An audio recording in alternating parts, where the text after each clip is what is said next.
नमस्कार, संतोष की रिपोर्ट में आप सबों का स्वागत।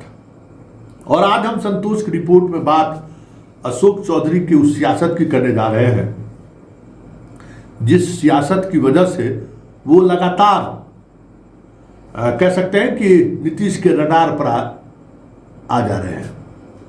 नीतीश पर रडार की बात हम इसलिए कर रहे हैं, ये अलग बात है कि नीतीश के बारे में कहा जाता है कि उनकी मानसिक स्थिति अब पहले जैसी नहीं है।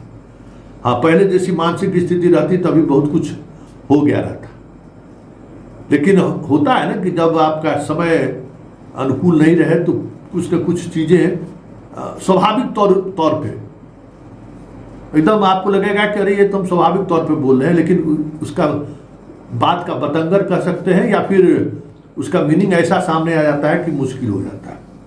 आरएसएस वाले मामले में तो बुरी तरह से अशोक चौधरी निशाने पर है ही।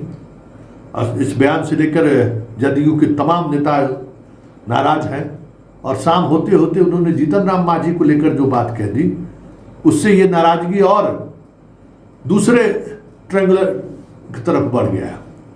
रामविलास पासवान से म्यों म्यों और जीतन राम मांझी से ट्यों ट्यों, ये कैसे हो सकता है? मृणाल को अशोक चौधरी कब से जानते हैं? ये तो देखने वाली बात है कि अशोक चौधरी मृणाल के राजनीतिक विरासत को की बात का जिस तरीके से उसके उस परिवारवाद को जस्टिफाई किए हैं और जीतन राम मांझी को कह दिए लालू के पद चिन्हों पर चल रहे हैं, तो एक नया विवाद सामने आ गया है। जिस सियासत को मांझी लगातार अपने तरीके से साधते रहे हैं, आज वो स्पष्ट हो गया कि अशोक चौधरी महादलित की सियासत के साथ नहीं है। अशोक चौधरी दलित की सियासत के साथ क्या कह दिया उसने, जरा आप पहले सुन लीजिए। आज उस बहुत तरीके से पब्लिक डोमेन में ये चीज़ें आई हैं कि आखिर जीतन राम मांझी को लेकर अशोक चौधरी के अंदर इतना नफरत क्यों है, या यूँ कहे कि जीतन राम मांझी को लेकर इतना गुस्से में क्यों है अशोक चौधरी। साफ चेहरे पर तेजस्वी के उस सवाल पर, तेजस्वी ने जो सवाल किया था कि जमाए आयोग बना दीजिए, जमाए लोगों को जिस तरीके से आप अपॉइंट कर रहे हैं, जो बातें उसने कही हैं उन बातों को की सफाई तो अशोक चौधरी खुलकर, मतलब मोर्चा अभी जदयू की तरफ से अशोक चौधरी ही ले रहे हैं।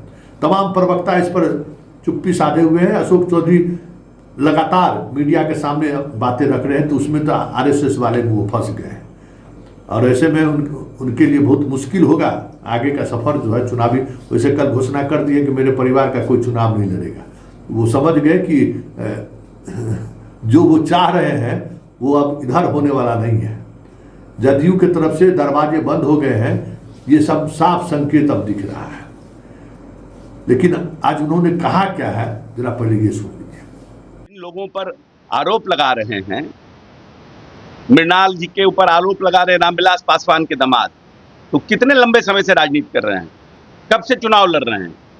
जब तेजस्वी जी हाफ पैंट पहन के क्रिकेट खेलते थे तब से मृणाल जी एक्टिव है। अरे जीतन राम मांझी जी का सवाल है, जीतन राम मांझी आप ही के पिता के पद चिन्हों पे चल रहे हैं, क्या करिएगा?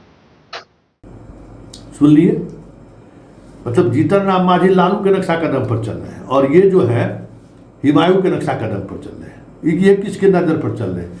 अपने जदयू से विधान परिषद मंत्री, बेटी एलजेपी रामविलास पासवान से सांसद, दामाद आरएसएस से क्या कहते हैं धार्मिक न्यास बोर्ड का सदस्य। तो ये किसके नक्शे कदम पर चल रहे हैं? इनका खुद का नक्शा कदम क्या है? और नीतीश कुमार सार्वजनिक तौर पर इनके बेटी के रामविलास पासवान के पार्टी से लड़ने से नाराजगी व्यक्त कर चुके हैं। और आज फिर देखिए, सबसे बड़ी बात क्या है कि अशोक चौधरी जो है नीतीश के उस यूएसपी पर हमला बोल रहा है, उस यूएसपी पर जिसके सहारे वो 2005 से बिहार की सियासत को साध रहे हैं।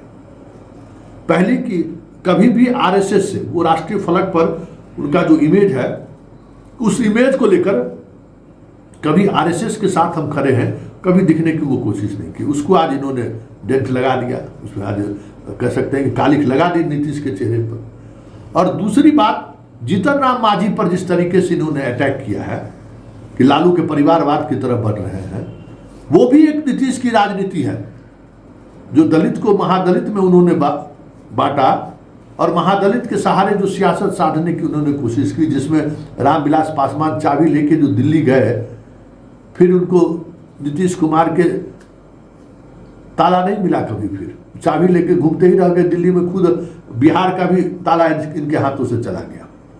वैसी राजनीतिक मौत जो है कभी रामविलास पासवान की नहीं हुई थी, जो राजनीतिक मौत नीतीश कुमार ने दलित को महादलित बांटकर कर दिया था।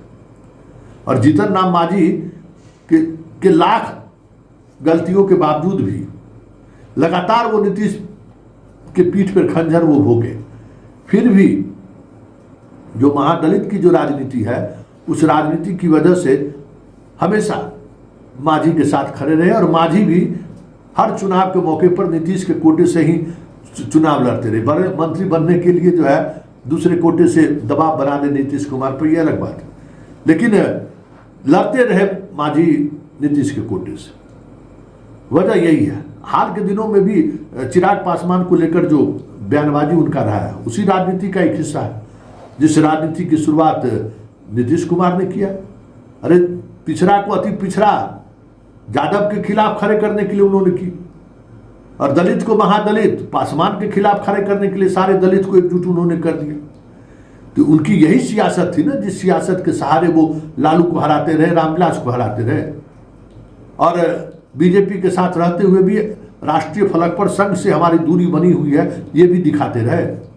आज दोनों नीतीश कुमार के उस दोनों यूएसपी को,